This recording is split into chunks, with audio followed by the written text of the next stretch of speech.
Okay, we're going to take a look today at some greenhouse variety tomatoes. Some of the ones that we've grown in the past and some of the ones that we haven't grown yet, but we're going to this year. And we're going to talk about some that didn't make the cut this year. They were okay. They got their uses. Just did not work for our setup. We're going to also talk about the fact that you don't got to grow greenhouse tomatoes on a massive scale like you see some commercial growers that are growing thousands of plants. We do grow probably roughly 100 or so, maybe 150 greenhouse tomatoes. But I'm going to show you also, got a little drawing here for you. I'm going to show you also how we work with a 24 foot 8 inch by 11 foot 8 inch grow span. I'm gonna get this wrong. Elite Pro greenhouse. We got two of those, and then we've got a larger greenhouse that's almost done, and we got a farmer's friend tunnel. So, but we start our tomatoes early in what we call greenhouse number 2, and that's just because it was the second one of those Elite Pros that we put up. So let's get right to it. And if you got any questions, put them down in the comments. I'll be glad to try to answer. If you got any comments, put them down in the bottom. Be glad to talk to you about it. If you've got a favorite greenhouse variety, I'd love to hear it. Now, greenhouse varieties are chosen not just because of their flavor or their size or their productivity. Greenhouse varieties are chosen because they can stand up to the conditions that we get inside of a greenhouse. Humidity, heat. They've got to be able to handle all that and still produce a really good crop. Because your space inside your greenhouse, especially like early in the season, will be heating. That space inside that greenhouse is at a premium. So those plants can't just exist. They have to produce. So production numbers have to be good. So that means you can't have a plant that produces a few fruits and doesn't do well. We do some experimenting every year in greenhouses, and I won't be doing any this year because we're focusing on what we're doing. But last year, for example, I put a classic red beefsteak in with my greenhouse tomatoes, and I put a yellow jubilees, golden jubilee, yellow jubilee tomatoes, so just two heirloom varieties, and a cherry tomato in there that was just a oddball heirloom variety. And the cherry tomato did okay. No huge complaints with it. It did not produce as well as the greenhouse varieties, but the red beefsteak all season only produced 4 tomatoes off that plant. Now these plants are on fertigation, so they're getting irrigated and they're getting fertilized. It had no excuse other than it didn't like the greenhouse. That's its excuse. The golden jubilee, couldn't ever get it to grow well. It finally took off towards the end of the season. In its defense, it had the worst spot in the greenhouse, but 2 tomatoes all season, where the other greenhouse tomatoes were producing a tomato every 2 days off of some of them plants, and good harvest every week. So that's what you got to look at, is the cost of that real estate and the production numbers. Last year we did peppers in one side of greenhouse number 2. If you've seen our videos, you'll know that. If not, go back and look at some of those videos. And I'll try to remember to link that video in this video for the couple of the greenhouse ones. And but we're moving those out this year to focus on 4 varieties of tomatoes in this greenhouse. Now these will all 4 be slicers. We've chosen not to do an early cherry tomato in this greenhouse. I am going to seed some cherry tomatoes today, and they will go in another greenhouse, but this one is going to be all slicers. So last year we worked with Johnny Seeds, and that's who we went with again this year on our greenhouse tomatoes because it worked out well. The We did Pink Wonder, which is a slightly smaller version of a pink brandy wine. Very similar tomato.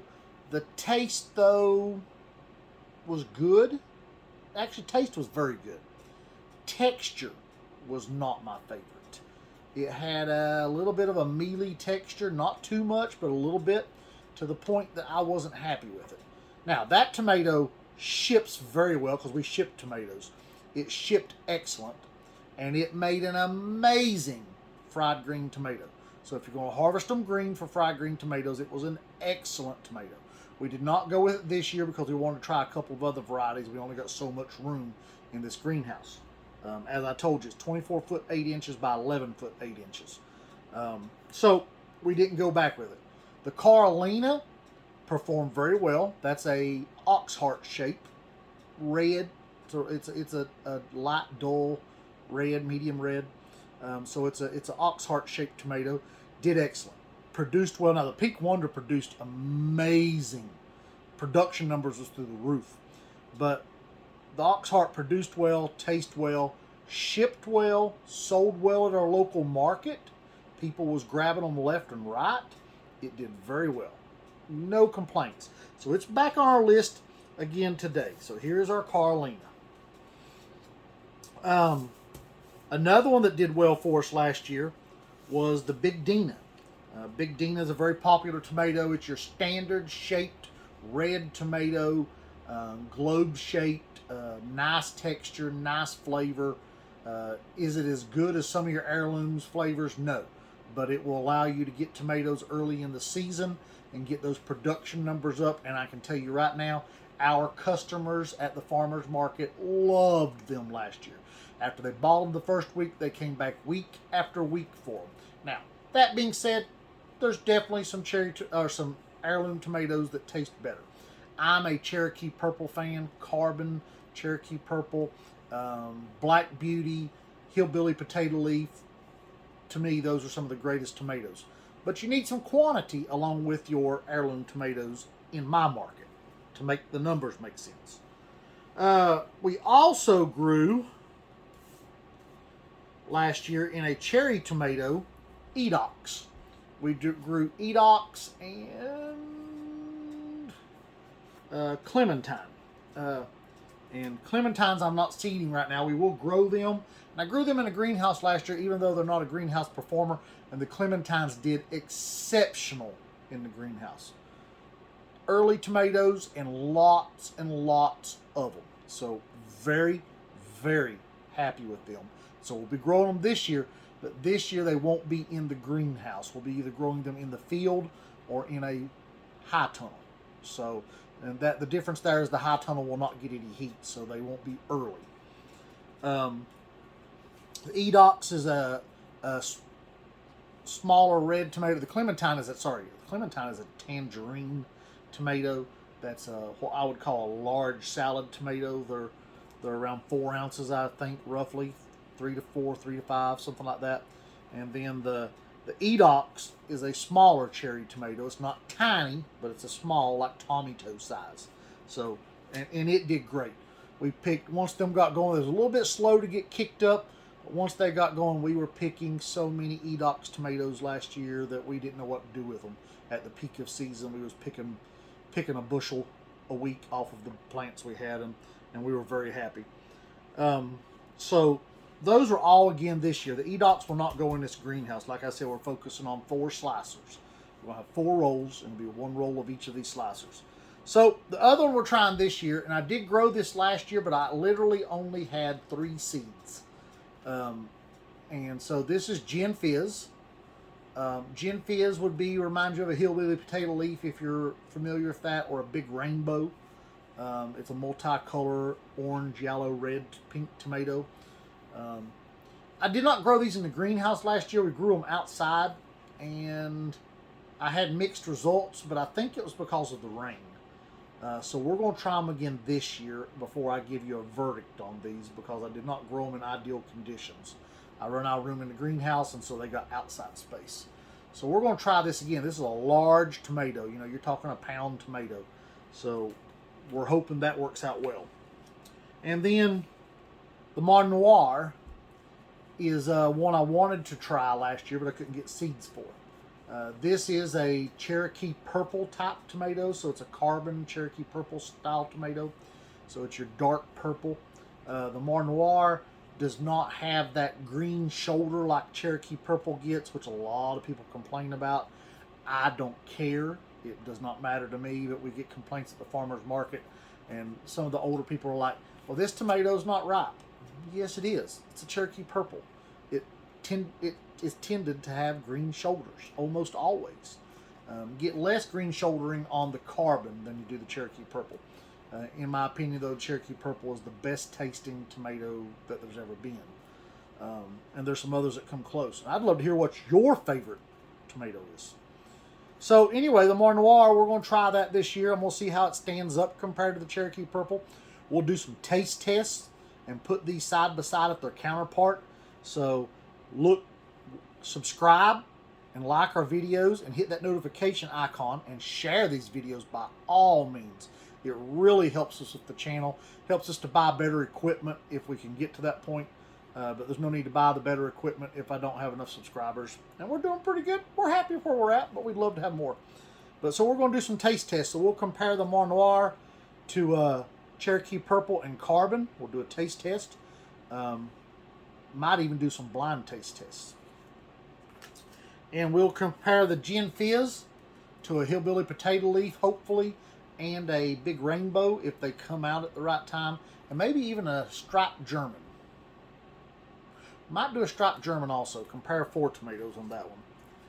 And then Big Dina, I don't grow anything just like this tomato, so the closest thing I'm going to have to it is going to be some of your classic red tomatoes, like classic red beefsteak, even though that's not the same tomato. So we may do a comparison of this and a couple of other red tomatoes and see what we think about that.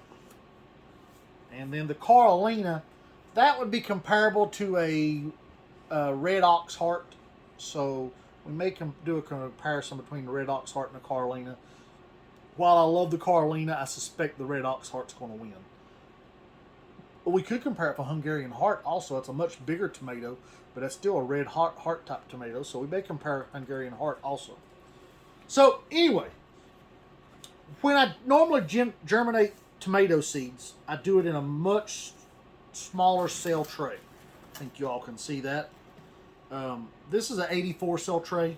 Normally I would do tomatoes in a 200, 288, even a 512 when I get into growing the plants that we grow to sell. I'll germinate in a 512 cell tray because we need so many of them. But for these greenhouse varieties, I don't. So this is an 84 cell tray. That's more than enough to do what we want to do for the greenhouse, because our greenhouse, and I'm sure you're not going to see this very well, our greenhouse, I got a layout here that I laid out. We'll have 11 Big Dinas against the one wall, and then we'll have 11 Gin Fizz. And I stagger this middle row to get better spacing, so I'll only have 10 of the Noir, which is the Cherokee purple style, and 11 Carolinas. Now the Carolinas are getting the worst spot in the greenhouse because they won't sell quite as well as the other 3 if they do well. So the money is in the other 3, and the Carolinas are a filler. So we'll got to have them all, but they'll get the worst spot. So 11 Carolinas. So in case you can't do the math, that is 43 tomato plants. So what we'll sow is 15 seeds of each variety. And so that is times 4 would be 60. So we got 24 left over. So I'm going to go ahead and sow my Edox, and I will sow 15 of those. And then the rest of the space, I have some extra Big Dina seeds that we will plant in, because everybody wants a red tomato. And we'll plant these Big Dinas in our greenhouse number 3 that is not covered yet. So it won't get done until it's either covered or until we're after our last frost. But I'll go ahead and start these seeds, and I can keep up potting these into bigger pots because I'll only be babysitting somewhere between 10 and 15 plants. So, and then any of these others that are extra, you know, I'm sowing 15 seeds of Carolina, 15 seeds of Gin Fizz and Noir. So if I end up all 15 plants do well, Then those extra 4 plants will go in greenhouse number 3 also, which is a large greenhouse. I hope to give you all a tour of it if it gets finished this year. So they'll go in that also, along with some greenhouse peppers that we're going to plant. So we'll do another video on that. We won't get into that.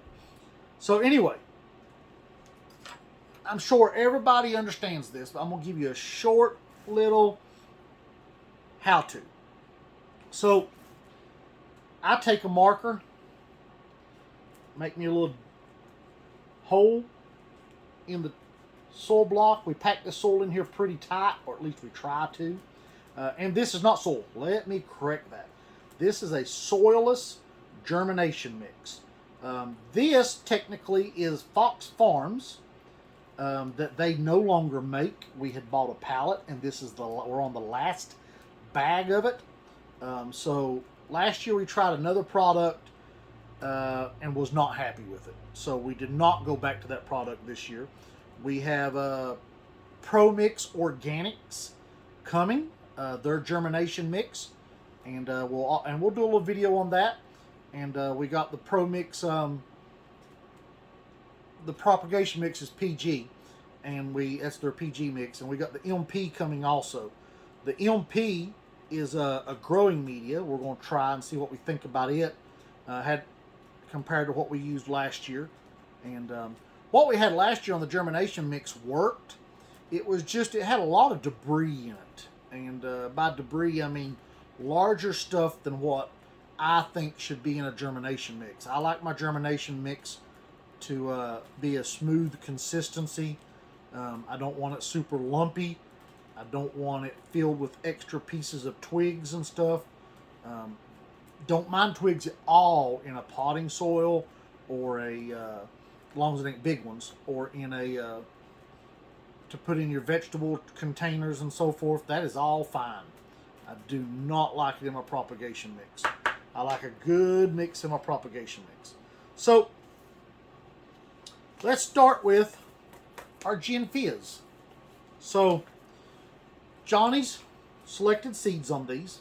We save seeds for most of our heirlooms ourselves. Now, with the Johnny's packages, I'll tell you, they got a reusable top that glues back.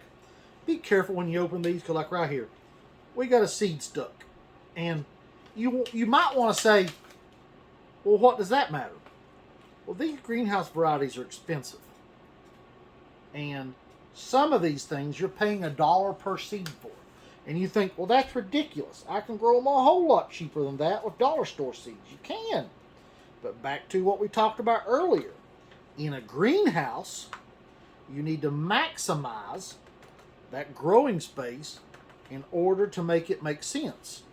So, there we go, got the last one. So, you want to make sure that you're getting the maximum out of what you're doing.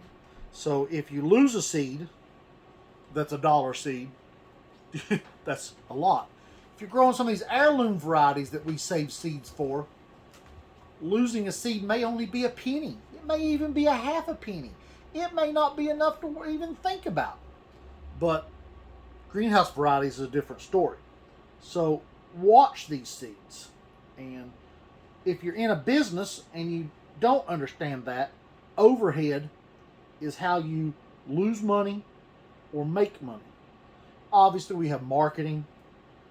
We have labor, but you can ruin a business quick with incidental overhead, because it can absolutely tear you up. So I am very particular to watching stuff like that. Now, we use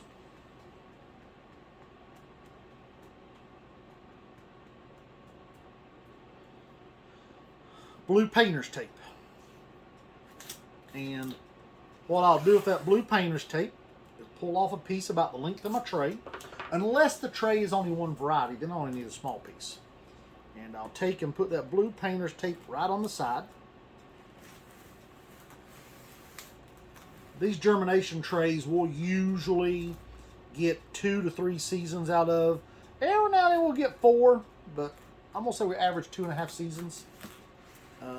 Depends upon how rough we get with them and what happens in the meantime. Sometimes the sun gets them. So, don't want to mislabel. So we're going to go ahead and write Gin Fizz. And I'll put a little arrow showing me that starts at the beginning of the tray. And then I'll write Gin Fizz out.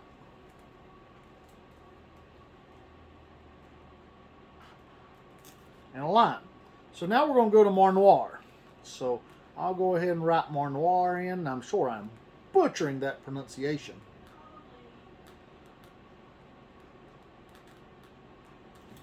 And let's open up our Noir.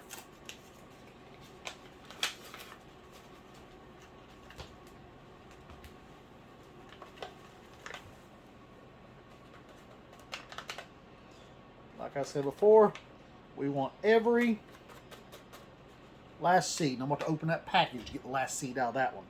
There's 3 seeds stuck in there. I might get a cute assistant to help me. 2, 3, 4.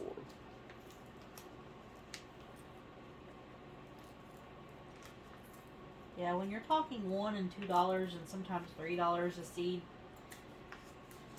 Ain't too much stuff quite that expensive, but $1 a seed's still a lot. And the other thing is, that one seed could be the very one you need to finish your planting. And